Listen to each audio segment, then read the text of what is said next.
განაწილებაზე. დიდი მადლობა ბატონ ზვიად, რომ მიღებთ გადაცემაში მონაწილეობას. როგორ გესმით ჩემი ხმა? მე მინდა პირველი შეკითხვა დაგისვათ, რა საკვირველია იმ მოლოდინთან დაკავშირებით, რომელიც ბუნებრივია არსებობს ჩვენთან ამერიკის შეერთებულ შტატებში ჩასატარებელ არჩევნებთან მიმართებაში. რა მოლოდინი აქვს სახელისუფლებო გუნდს და რა სიტყვით, რა არის მნიშვნელოვანი და რატომ არის მნიშვნელოვანი ჩვენთვის ეს არჩევნები? მოგესალმები ტელემაყურებელს. მადლობა რომ მომიწვიეთ თქვენს გადაცემაში. რა თქმა უნდა, ძალიან დიდი მნიშვნელობა აქვს ამერიკის შეერთებულ შტატებში ნამდვილად იშვიათად რომ გაგახსენდება ასეთი დაძაბული არჩევნები, რომელიც ხანგრძლივობითაც და სიმძაფრითაც, ესე იგი, საარჩევნო კამპანიის იშვიათად გაგახსენდება ადამიანს. მაგრამ ერთი რაც შემიძლია ვთქვათ, რომ ამერიკის შეერთებული შტატები არის საქართველოს სტრატეგიული პარტნიორი. ამერიკის შეერთებული შტატები ძალიან დიდი ხანია, 92 წლის მერე, მე თუ სწორად მახსოვს, არის საქართველოსთან თანამშრომლობის ძალიან აქტიურ რეჟიმში. ძალიან ბევრი პროგრამა ამერიკის შეერთებული შტატების დახმარებით განხორციელდა როგორც თავდაცვის მიმართულებით, ასევე დემოკრატიული ინსტიტუტების მშენებლობის, ასევე ასე იგი ძალიან ბევრი სოციალური პროექტიც იქნა ამერიკის შეერთებული შტატების დახმარებით განხორციელებული, მაგრამ ყველაზე მნიშვნელოვანი ამ წუთისათვის ჩვენი მდგომარეობიდან გამომდინარე არის ის, რომ ამერიკის შეერთებული შტატები არის ფლაგმანი საქართველოს დაკარგულ ტერიტორიებთან მიმართებაში არაღიარების პოლიტიკის და ამერიკის შეერთებული შტატები აძლევს ტონს ძალიან ბევრ ქვეყანას იმისათვის, რომ საქართველოს ტერიტორიული მთლიანობა იქნას შენარჩუნებული იურიდიულად და მხარდაჭერა მთელი მსოფლიოსაგან კონდეს სწორედ იმ პოლიტიკას, რომელიცაც საქართველო ატარებს. ცალსახად უნდა ითქვას ინგა იმის შესახებ, რომ ამერიკელი ხალხის არჩევანი იქნება ჩვენთვის გამსაზღვრელი იმის თუ რომელ ადმინისტრაციასთან მოგვიწევს ჩვენ თანამშრომლობა. ეს იქნება დემოკრატების ადმინისტრაცია თუ ეს იქნება რესპუბლიკელების ადმინისტრაცია. რა იცვლება ერთის ან მეორის გამარჯვების შემთხვევაში? მესმის რომ თქვენ დიპლომატიურ პოზიციიდან მესაუბრებით, ეხლა მე თქვენ როცა ამბობ დიპლომატიური პოზიციიდან მესაუბრებით, როცა ამბობთ რომ აი ჩვენთვის დავუშვათ არ იქნება მნიშვნელოვანი რომელ ადმინისტრაციასთან გვექნება ურთიერთობა, მაგრამ აი იგივე ჰილარი კლინტონის ან დონალდ ტრამპის გამარჯვების შემთხვევაში იცვლება რაიმე ჩვენი ქვეყნების ურთიერთობაში თქვენთვის? მე დარწმუნებული ვარ ინგა რომ არ შეიცვლება, ან თუ შეიცვლება ორივე შემთხვევაში უკეთესობისკენ შეიცვლება, ვინაიდან ამერიკის შეერთებულ შტატებს ლამის 25 წელია აქ ინვესტიციები ჩადებული საქართველოში, მას აქ საქართველოს ხელისუფლებასთან და სახელმწიფოსთან თანამშრომლობის ძალიან მჭიდრო კონტექსტი და აქედან გამომდინარე არ ვფიქრობ, რომ რომელიმე ადმინისტრაცია გადახედავს ამას, ან თუ გადახედავს, მხოლოდ იმ მიმართულებით, რომ უფრო ინტენსიური და აქტიური გახდეს ჩვენ შორის თანამშრომლობა. მე ერთი რაც მინდა გითხრათ, რომ ერთი პარტიაც და მეორე პარტიაც ეს არის სახელისუფლებო პარტია, იმის მიუხედავად რომელი პარტიიდან წარმომადგენელი ხდება პრეზიდენტი, კონგრესის შემადგენლობა იცით თქვენ რომ ამავე დროს ძალიან მნიშვნელოვანია, სენატებში რა შემადგენლობა არის და რომელი პარტიების და როგორც წესი ერთის და მეორე პარტიაც ზოგი საკანონმდებლო, ზოგი აღმასრულებელ ორგანოში არის წამყვან პოზიციებზე, აქედან გამომდინარე არც ერთი პარტია და არც მეორე პარტია ოპოზიციური პარტია არ არის, ეს არის ორივე სახელისუფლებო პარტია და აქედან გამომდინარე კიდევ ერთხელ ვადასტურებ პოზიციას, რომ ამერიკელი ხალხის არჩევანი ეს იქნება ჩვენთვის თავარი გამსაზღვრელი, თუ როგორი ტიპის თანამშრომლობა გაგრძელდება. დარწმუნებული ვარ, ეს თანამშრომლობა ისევ პოზიტიური და აქტიური იქნება. კი ბატონო, კიდევ ერთი კითხვა ამერიკასთან დაკავშირებით და შემდეგ შიდა პოლიტიკურ თემებზე მაქვს მე თქვენთან კონკრეტული კითხვები. ძალიან ხშირად ოპონენტები გადანაშაულებენ ხოლმე ბატონო ზვიად ქართული ოცნების გუნდს იმაში, რომ თითქოს ერთგვარად შენელდა ამერიკასთან აქტიური პოლიტიკური ურთიერთობა.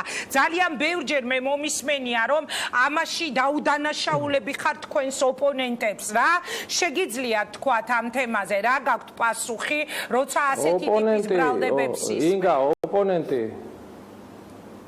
ოპონენტი იმის ოპონენტია, რომ უნდა ყველაფერზე გედაოს. ეხლა ყველაფერზე გვედავება ჩვენი ოპონენტები. მე ვერ დავეთანხმები იმას, რომ რაიმე მიმართულებით არის შესუსტებული. პირიქით მე ვფიქრობ, რომ ეხლაც ამ არჩევნებზეც დადასტურდა, რომ ძალიან მაღალი დაინტერესება იყო ამერიკის აქაური წარმომადგენლობის, თეთრი სახლის თვითონ პრობლემაც სასწრაფოდ მეორე დღესვე, მესამე დღესვე გაავრცელეს განცხადება ჩვენ ქვეყანაში ჩატარებულ არჩევნებთან დაკავშირებით. მუდმივად ხდება მაღალი დონის შეხვედრები ამერიკის ხელისუფლებასა და საქართველოს ხელისუფლებას შორის. კონგრესმენების, სენატორების ვიზიტები არაფერი არ შემცირებულა თუ არ გაიზარდა ამერიკის სახელმწიფოს მხრიდან დაინტერესება. მაღალი თანამდებობის პირები ისეთივე ინტენსივობით და მე ვიტყოდი უფრო მეტი ინტენსივობით არიან საქართველოში, ვიდრე ჩვენ ამას ვხედავდით. ამიტომ ეხა ოპონენტებს რომ რაღაცა სულ მუდმივად აქვს პრეტენზიები ხელისუფლებასთან, ეს ამბავი ახალი არ არის და ეს ახლა ჩემზე კარგად მოგეხსენებათ, რომ აბა ოპოზიცია რისი ოპოზიციაა, თუ ყველაფერში რაღაცაში ბრალი არ დაგდო და რაღაცებზე არ შეგედავა. კი ბატონო, მოდი თუ შეიძლება გადმოვინაცვლოთ შიდა ქართულ პოლიტიკურ ამბებზე იქამდე ვიდრე საბოლოო შედეგები დაიდება ამერიკის არჩევნებისა, რაღაცნაირად მოვახერხოთ და უნდა ვილაპარაკოთ როგორც პროგნოზებსა და მოლოდინებზეც, ასევე იმაზე, როგორი არის ამ ქვეყანაში თუნდაც საგარეო პრიორიტეტები, როგორი არის საშინაო პრიორიტეტი და ასე შემდეგ. მე კითხვა მინდა დაგისვათ ბატონო ზვიად ასეთი. მოხვედით კვლავ ხელისუფლებაში, სახელისუფლებო გუნდის საკონსტიტუციო უმრავლესობით მანდატი კვლავ აიღეთ ხელში, კვლავ არა, უпростоრედ პირველად აიღეთ ხელში. მე გილოცავთ პირველად მყევხართ სხვა შორის ეთერში ამ არჩევნების შემდეგ, ამიტომ მინდა მოგილოცოთ გამარჯვება და მინდა გისურვოთ, რომ მომავალი 4 წლის განმავლობაში თქვენი ხელისუფლების არჩევა სანანებელი არ გამხდარიყოს ამ ქვეყნის მოსახლეობისთვის. წარმატებები თქვენ.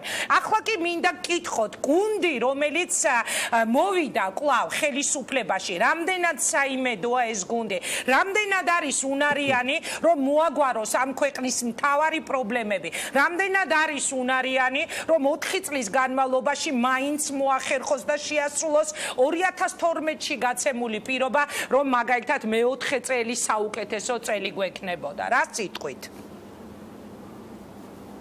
ინგა, პირველ რიგში რაც მინდა ვთქვა, რომ მადლობა მინდა ქართველ ამომრჩეველს გადაუხადო იმ გაწეული ნდობისათვის, რომელიც ჩვენს მიმართ გამოიჩინეს. არავით არის სანანებელი კი არა, გარწმუნებთ, რომ ის ჩამონათვალი, რაც ჩვენ მქონდა წინასაარჩევნო პროგრამაში, ზედმიწევნით შესრულდება. ამის გარანტია გახლავს ის, რომ მთელი პოლიტიკური გუნდი, რომელიც დღეს არის პარლამენტში წარმოდგენილი, პასუხისმგებლობას იღებდა მთელი საქართველოს მასშტაბით ყველა მაჟორიტარულ ოლქში, ყველგან, ყველა ამომრჩევლის წინაშე. ამავე დროს ეს პროგრამა, რომელიც არის წარმოდგენილი ქართული ოცნების მიერ, არის ბატონი გიორგი კვირიკაშვილის მიერ მოწონებული და დამტკიცებული და საკმაოდ ამბიციური წინასაარჩევნო პროგრამაა. მარტო ინფორმაციისთვის გეტყვით, რომ რამდენიმე მილიარდის 5-დან 6 მილიარდამდე ამერიკული დოლარის ოდენობით ინვესტიცია დამატებით უნდა ჩაიდოს ინფრასტრუქტურაში, ანუ უნდა განხორციელდეს ის, რომ საქართველოს ერთხელ და სამუდამოდ გზების, წყლის, გაზის, დენის და ასე შემდეგ ეს პრობლემა ამ 4 წლის განმავლობაში უნდა დაამთავროს. ამას გარდა ახლა ჩვენ ვინაიდან ამერიკის დასრულებიდან 2 კვირაში აგერ ჩვენ უკვე გვეუბნებია, რომ შეიძლება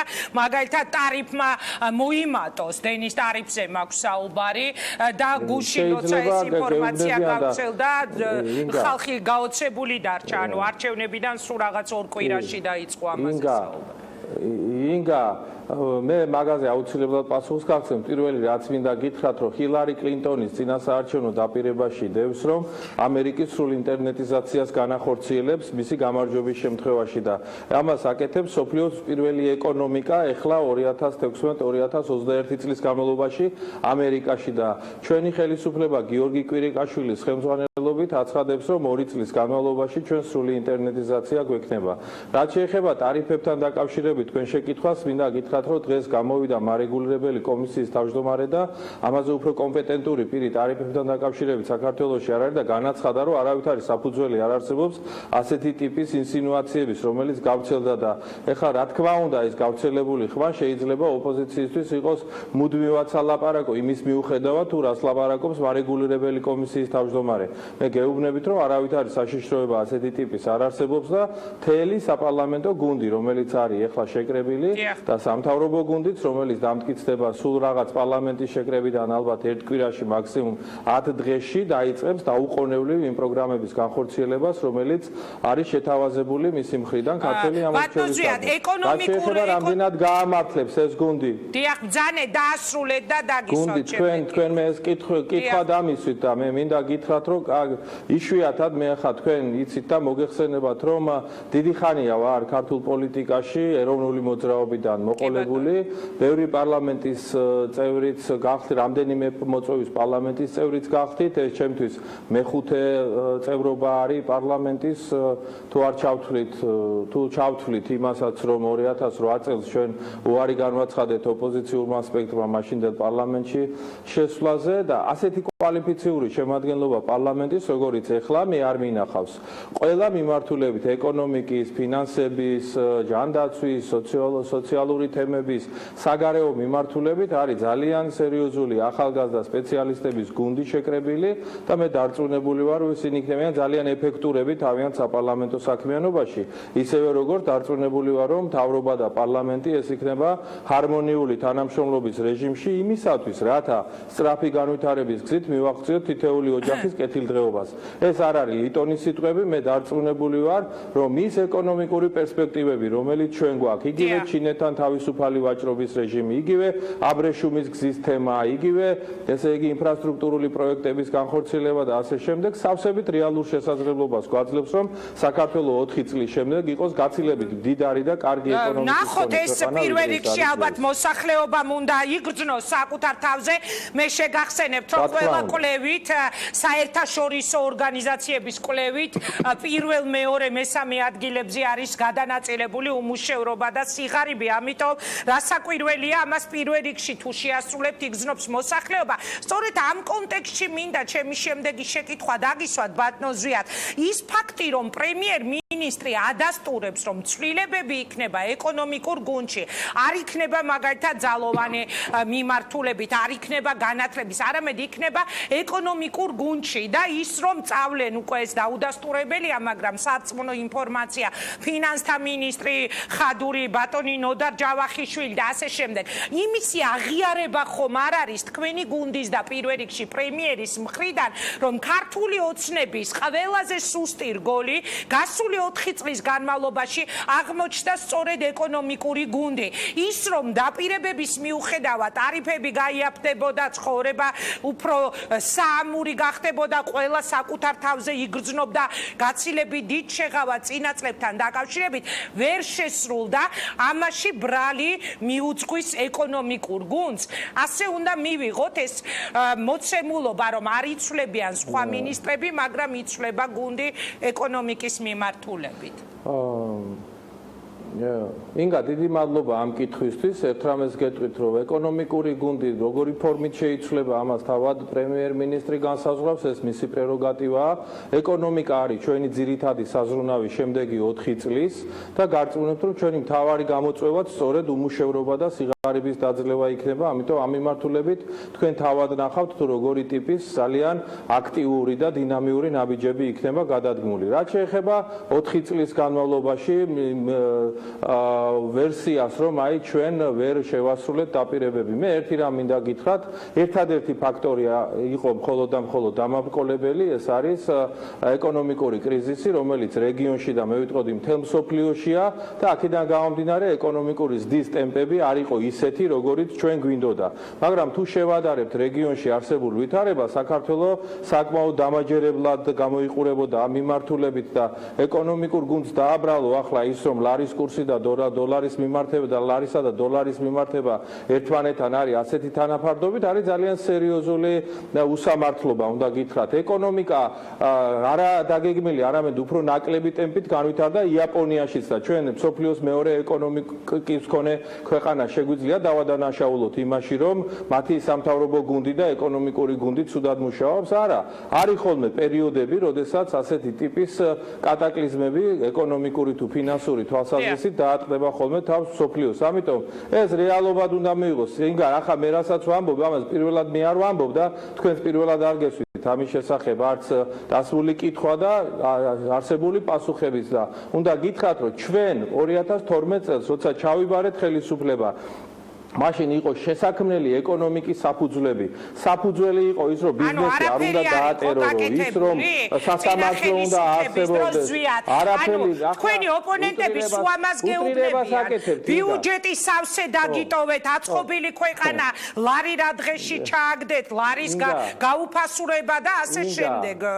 არაფერი არ იყო გაკეთებული წინა წლებში. ესე იგი ჩვენ კარგ ფორმაში ხართ, თქვენც გადასარევ ფორმაში ხართ, ასე რომ მომენატრა თქვენთან დისკუსია.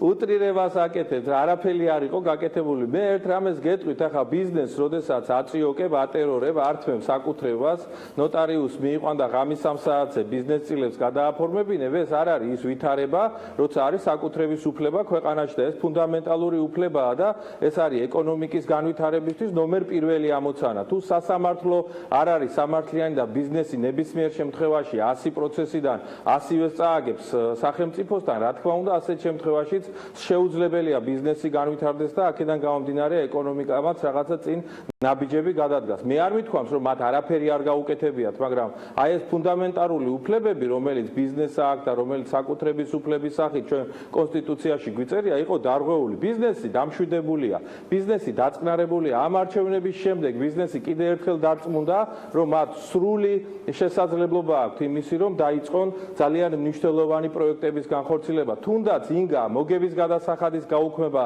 რას ნიშნავს, როდესაც 800 მილიონ ლარზე თქვა პრემიერ-მინისტრის ინიციატივით შემოღებული საკანონმდებლო ცვლილებებით საქართველოს მთავრობამ უარის შემოსავლებში და ეს 800 მილიონი ლარი გადაუნაწილა ბიზნესს იმისათვის, რომ მათ ახალი საქმეები დაიწყონ მათი სურვილის შემთხვევაში, რა თქმა უნდა. ეს სერიოზული წახალისება არის, როგორც ადგილობრივი, ასევე უცხოური ინვესტიციების, რომ საქართველოში ახალი წარმოებები ამუშავდეს და ერთ რამესაც გეტყვით, ინგა, რომ ჩვენთან არასოდეს არ დაბრუნდება ის დრო, როცა რუსთავის მეტალურგიულ ქარხანაში 20,000 კაცი იმუშავებს, როცა ზუგდიდის ფაიფურის კომბინატში 8,000 კაცი იმუშავებს და ესეთი გიგანტური საწარმოები გვექნება. ჩვენ სწორედ ადგილობრივი ბიზნესის ხელშეწყობით, საკანონმდებლო ხელშეწყობით და უცხოელი ინვესტორების დამშვიდებით, რომ ეს სტაბილური ქვეყანა, სწორედ უნდა განხორციელდეს ის, რომ ახალი სამუშაო ადგილები სწორედ მათი აქტივობით. აი ჩვენ ახლა საუბრობთ ახალ სამუშაო ადგილებზე, მეთანხმებით, რომ მოსაგვარებელია ეს პრობლემა.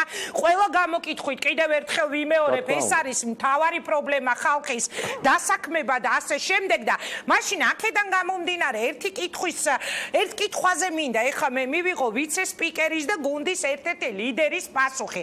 როცა ნახევარზე მეტი მოსახლეობის არის უმუშევარი, როცა ნახევარზე მეტ ჩვენი მოსახლეობის არ აქვს შვილის სწავლისთვის გადასახდელი ფული, დაუშვათ აუცილებელი პროდუქტების შესაძენად ხშირადაც კი საჭირო ფული.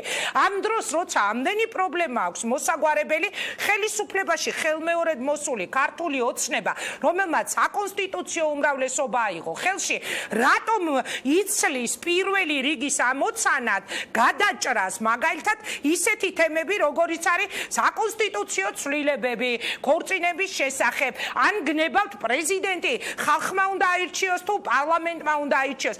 ქვეყანაში თქვენც აღიარებთ, რომ არის ბევრი ძალიან მძიმე სოციალური პრობლემა, ეკონომიკური პრობლემა და იმის ნაცვლად, რომ ამ თემებზე დაიწყოს გუნდმა პირველ რიგში საუბარი, რატომ დაიწყეთ პრეზიდენტის არჩევაზე ან საკონსტიტუციო ცვლილებებზე? ინგა, ნახევარზე მეტი არ არის უმუშევარი ჩვენ ქვეყანაში. ახლა ძალიან ღარიბი ქვეყანა ვართ, მაგრამ არც კლადასია ჩვენი საქმე, როგორც თქვენ ამბობთ.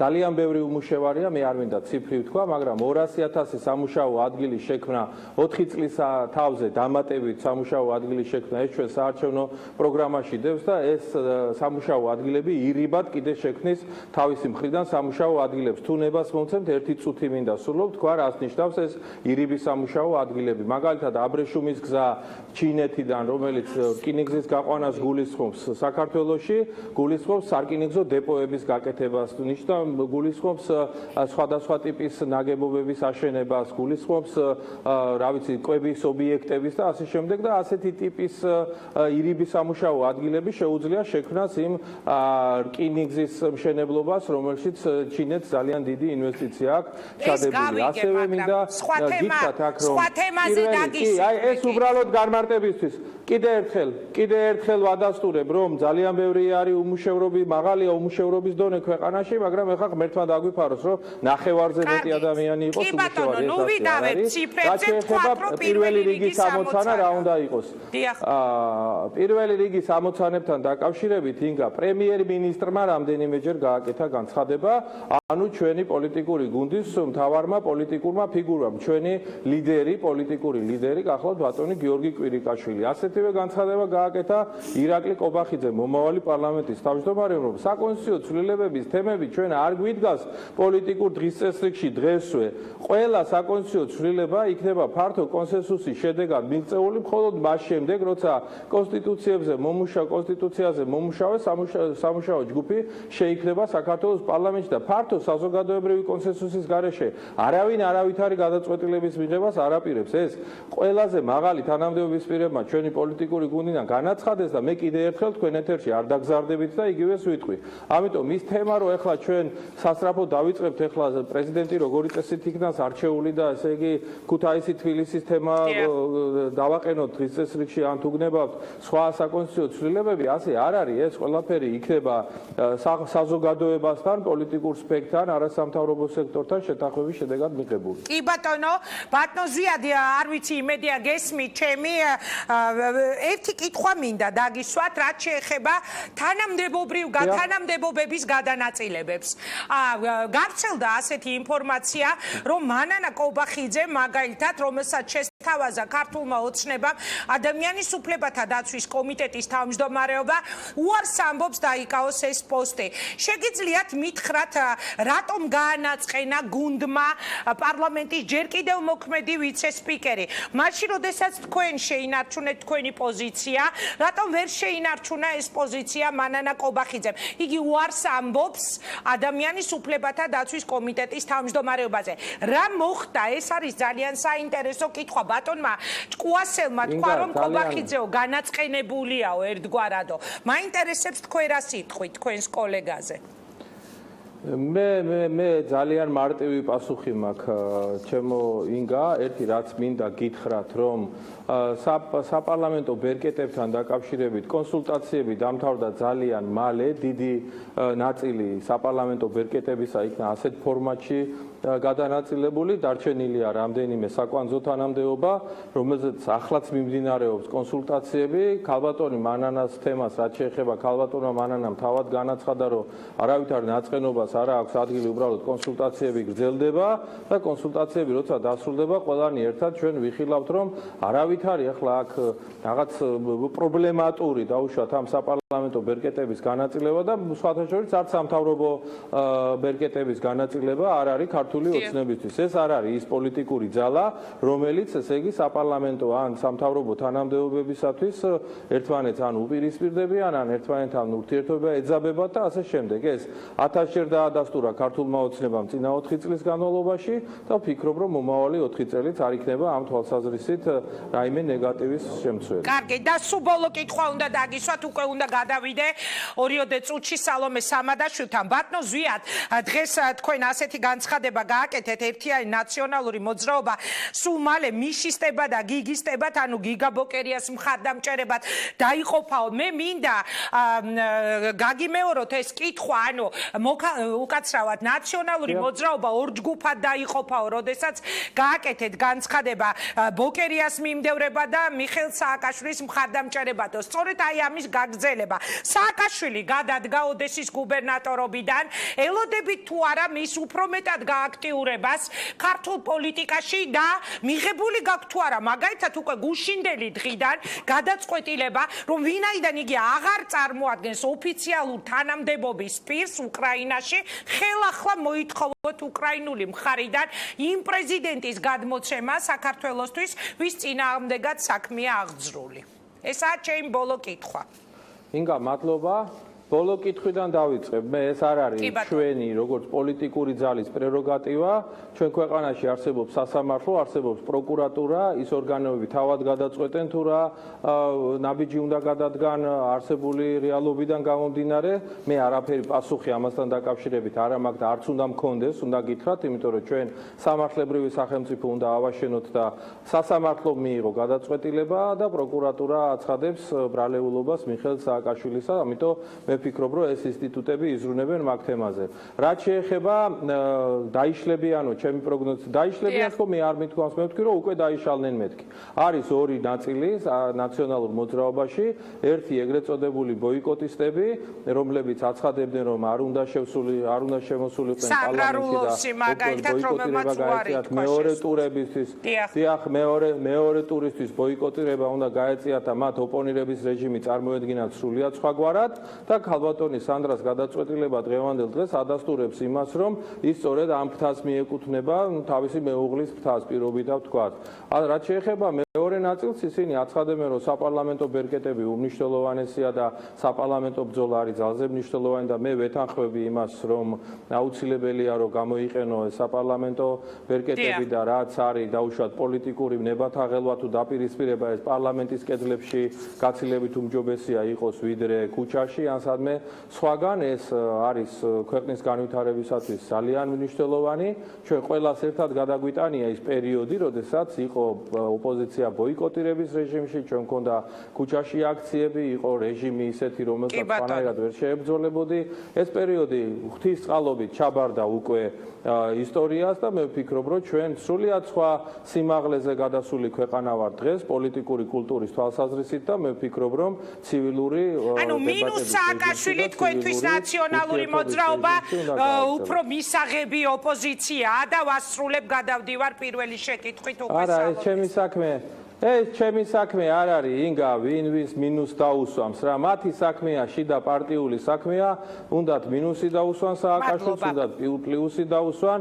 ერთი რამ არის ფაქტი, რომ ნაციონალურ მოძრაობაში არის პოზიციებს შორის სერიოზული, ასე ვთქვათ, დისონანსი. ეს მათი პარტიული კრიზისია, მათ შეუძლიათ მიიღოთ გადაწყვეტილება. ჩემი არც რჩევა მათ რამეში გამოადგება და არც ჩემი პოზიცია არ ამგონია მათთვის რაიმე დიდი მნიშვნელობის მქონე იყოს. ზვია, წარმატება მინდა გისურვოთ, ძალიან დიდი მადლობა რომ იყავით ჩვენი გადაცემის სტუმარი, დაგემშვიდობებით. ზვია ძიძიგური პარლამენტის ვიცე-სპიკერი და ოცნების ერთ-ერთი ლიდერი საუბრობდა პირდაპირ ეთერში. ახლა კი გადავინაცვლოთ ნაციონალური მოძრაობის ოფისში დიპლომატი